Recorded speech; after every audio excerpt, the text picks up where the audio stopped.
So guys आज one shot revision लेंगे chapter number 1, ठीक है उसकी, क्योंकि कई बच्चों का कल पेपर है। किस किस का है कल पेपर, कल परसों में? Very good. तो इन लोगों के लिए इट वाज एसेंशियल कि मैं एक बार ये चैप्टर दोबारा रिपीट कर दूं, तो मैं करने लगी हूँ। कोई शोर नहीं मचाएगा, अपने नोट्स निकालोगे, प्रॉपरली स्टडी करोगे, और ये मत सोचना कि जो नहीं आए हैं आज उनको मैं छोड़ दूंगी। जो आज नहीं आए हैं उनके घर पे मैं कॉल करूंगी, ठीक है। चलो management. What is management? Management is working with and through others to achieve the goals efficiently and effectively. तो मैनेजमेंट क्या है? दूसरों के थ्रू काम करना, दूसरों के साथ काम करना, ताकि हमारे गोल्स अचीव हो सके एफिशिएंटली एंड इफेक्टिवली। एक बार साथ में डेफिनेशन बोलेंगे, समझ लेते हैं एक बार इसको। मैंने पहले भी बताया था मैनेजमेंट का मतलब क्या है, मैनेज मेन प्लस टी यानी कि थिंग्स। तो किसी भी कंपनी की जो मैनेजमेंट होती है वो क्या क्या मैनेज करती है? वो मैनेज करती है वहां के स्टाफ को, मैनेज करती है वहां की चीजों को, और इसी को हम क्या बोलते हैं?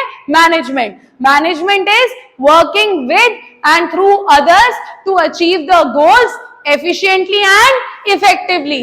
अच्छा, अब हमको ये बात समझनी है, जैसे कि आजकल हाउस वाइफ नहीं बोलते हैं, आजकल बोलते हैं होम मेकर। तो जो होम मेकर्स होते हैं, जो हमारे कईयों के मम्मा जो होते हैं, वो जैसे कि घर पे रहते हैं, तो she is a home maker. वो कैसे होम को मैनेज करते हैं? वो क्या करते हैं? खुद काम करते हैं, मेड्स के थ्रू काम करवाते हैं, और इसी चीज को हम क्या बोलते हैं? मैनेजमेंट बोलते हैं। अब कंपनी के अंदर भी ऐसे ही होता है। अब जैसे कि मैं हूं, मैं आप लोगों को पढ़ा रही हूं, लेकिन मुझे इस पूरी ऑर्गेनाइजेशन को मैनेज करना है, तो मैं पढ़ाती हूं, और जो मेरे बाकी के स्टाफ मेंबर्स हैं वो मेरे साथ मिलकर टेस्ट्स को बनाते हैं, टेस्ट्स को चेक करते हैं, और इसी चीज को हम क्या बोलते हैं? मैनेजमेंट। अब मैनेजमेंट सबको क्लियर होगी है? एक बार डेफिनेशन इकट्ठे बोलते हैं। Management is the process of working with and through others to achieve the goals efficiently and very good. तो अब आते हैं, इसी डेफिनेशन से हमें दो शब्द मिले हैं, एफिशिएंटली और इफेक्टिवली। तो हमें एक बात आज समझा रही हूं, याद रखिएगा पूरे साल के लिए। आपको लंबी चौड़ी केस स्टडी दी होगी, नीचे क्वेश्चन पूछा होगा, which function of management can you identify in the above case study? तो फंक्शंस हैं ही 5: planning, organizing, staffing, directing, control. एक बार क्वेश्चन आ जाता है, what do you mean by post DC? Post DC का मतलब भी यही है, planning, organizing, staffing, directing, controlling.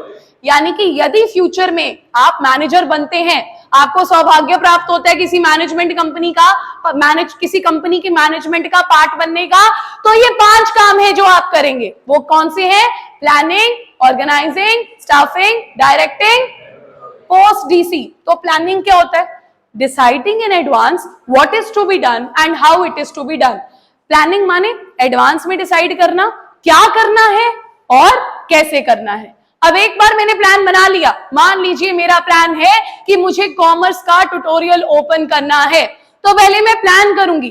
Commerce यानी कि subjects accountancy, economics, business studies, English, FMM etcetera.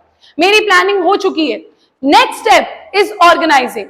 What is the meaning of organizing? Organizing बेटा वो प्रोसेस है जिसमें हम इनिशिएट करते हैं, शुरुआत करते हैं प्लान्स को इंप्लीमेंट करने की। और प्लान्स को इंप्लीमेंट हम कैसे करेंगे?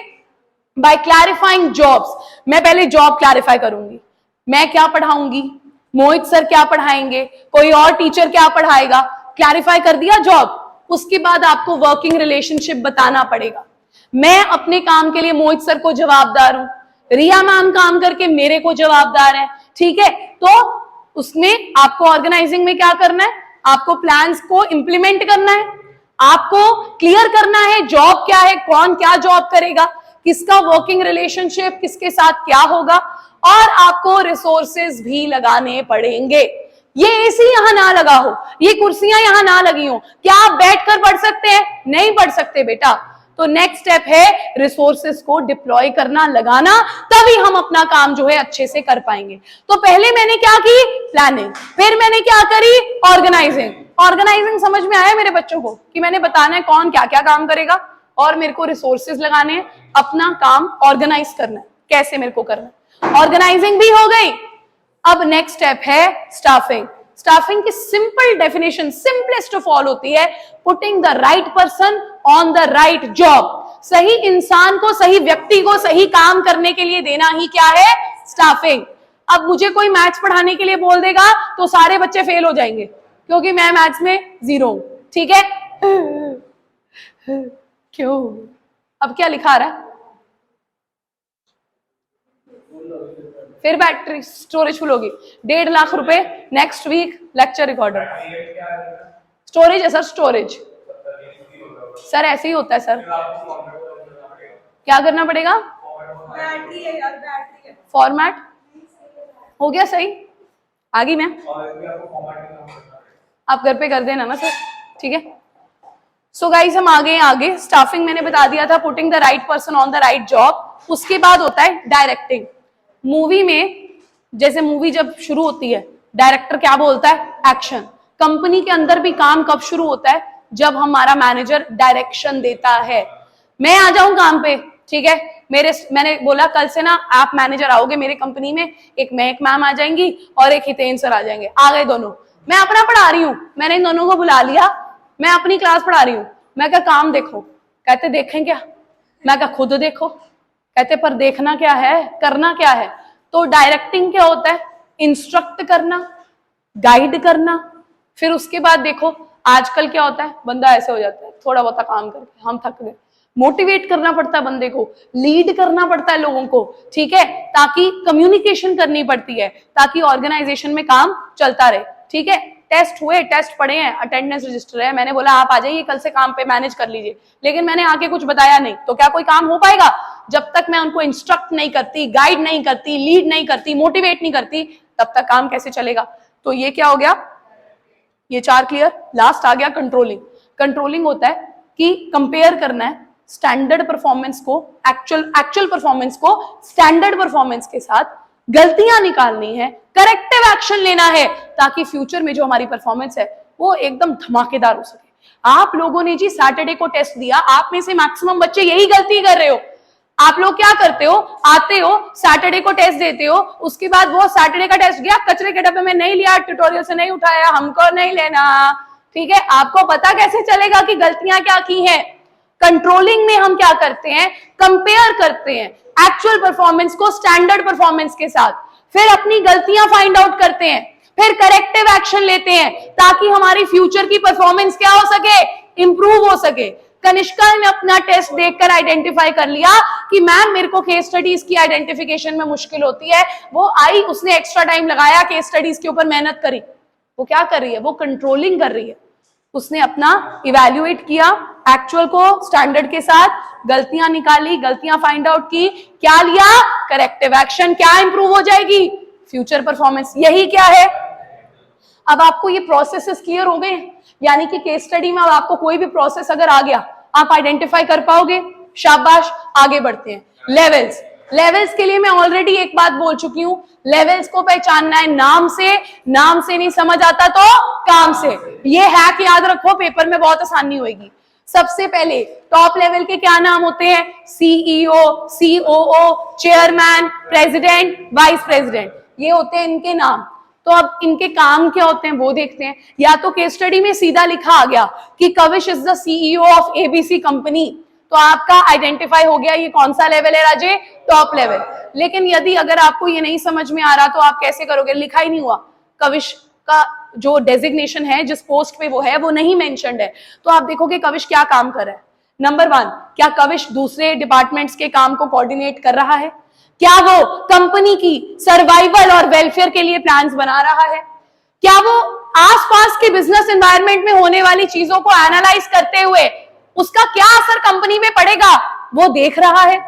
क्या वो ओवरऑल कंपनी के गोल्स को बनाकर उन्हें पूरा करने वाली स्ट्रैटेजीज को बना रहा है? और वो ओवरऑल एक्टिविटीज के लिए रिस्पॉन्सिबल है? अगर इनमें से कोई भी बात की स्टडी में मिल गई तो भैया वो कौन से लेवल पे है? वो टॉप लेवल पे है। तो टॉप लेवल वालों के टोटल काम कितने? 5। बिना देखे एक बार बोलने की कोशिश करते हैं। सबसे पहले तो ये सारे डिपार्टमेंट्स के एफर्ट्स को एक साथ लेकर चलते हैं। नंबर 2, ये कंपनी की वेलफेयर और सर्वाइवल के लिए रिस्पॉन्सिबल है। नंबर 3, ये कंपनी के ओवरऑल गोल्स बनाते हैं और उन गोल्स को पाने के लिए स्ट्रैटेजी भी बनाते हैं। अब उसके बाद ये आसपास बिजनेस एनवायरनमेंट को एनालाइज करते हैं और उनका क्या असर पड़ेगा कंपनी के ऊपर वो भी देखते हैं। और लास्ट में क्या आ गया हमारे पास, कंपनी की सारी एक्टिविटीज के लिए ये ही रिस्पॉन्सिबल होते हैं, राइट। तो ये वाला भी क्लियर हो गया पूरा का पूरा टॉप लेवल, ठीक है। तो आगे बढ़ते हैं मिडिल लेवल के ऊपर। मिडिल लेवल किसका किसका लिंक होते हैं बेटा, पता ही अपने को, टॉप लेवल और ऑपरेशनल लेवल का। तो टॉप लेवल भाई साहब एसी वाले रूम में बैठकर, ठीक है, प्लान बना रहे हैं आराम से, और मिडिल लेवल उन्हीं प्लान्स को इंप्लीमेंट करवा रही है ऑपरेशनल लेवल से। तो ये टॉप और ऑपरेशनल के बीच का लिंक कौन हो गई, मिडिल लेवल, ठीक है। तो मिडिल लेवल मैनेजमेंट है, सबसे पहले लिंक है जी टॉप और ऑपरेशनल का। नंबर 2, इंटरप्रेट करते हैं। पहले शब्द का मतलब समझेंगे, इंटरप्रेट का मतलब होता है समझाना। तो मिडिल लेवल क्या करती है, मिडिल लेवल समझाती है उन प्लान्स को which are made by top level management, ठीक है। पहले समझा दिया, फिर देखा कि ऑर्गेनाइजेशन में नेसेसरी स्टाफ है या नहीं है, फिर स्टाफ है, फिर उसके बाद स्टाफ को क्या असाइन करी, ड्यूटीज। तू ये काम कर प्रोडक्शन मैनेजर, फाइनेंस मैनेजर, तू ये काम कर, तू ये काम कर, तू वो काम कर, सबको ड्यूटीज असाइन कर दी। फिर उनको मोटिवेट किया कि हम मिलकर इस गोल को अचीव करके रहेंगे, ठीक है। पहले क्या किया, टॉप लेवल ने जी प्लान दिया, सबको इकट्ठा किया जी, प्लान समझा दिया, फिर समझाने के बाद ड्यूटीज असाइन कर दी। जैसे बिग बॉस कौन है, टॉप लेवल में, फिर बिग बॉस घर में से एक बंदे को बुलाता है ना वो रूम में कि आपने जाके सबको प्लान सुनाना है, याद है, तो वो आता है, वो बंदा प्लान सुनाता है, फिर वो ड्यूटीज लगाता है, आप ये काम करो, आप ये काम करो, आप ये काम करो, है ना। और उसके बाद क्या होता है, वो मोटिवेट करते हैं, उनको चेक करते हैं नेसेसरी स्टाफ है या नहीं, ड्यूटीज असाइन करते हैं, मोटिवेट करते हैं, और एंड में सबके साथ क्या करते हैं, कोऑपरेट करते हैं। समझ में आ गया मिडिल लेवल। मिडिल लेवल के नाम के बारे में तो हमने डिस्कशन ही नहीं की। मिडिल लेवल के नाम के आगे हमेशा क्या लगा होता है, manager, production manager, finance manager, purchase manager, marketing manager, सब कौन से लेवल में आएंगे, मिडिल लेवल। अब चलते हैं ऑपरेशनल लेवल की तरफ। भाई पॉलिसी तो वही है, नाम से पहचानना नहीं तो काम से।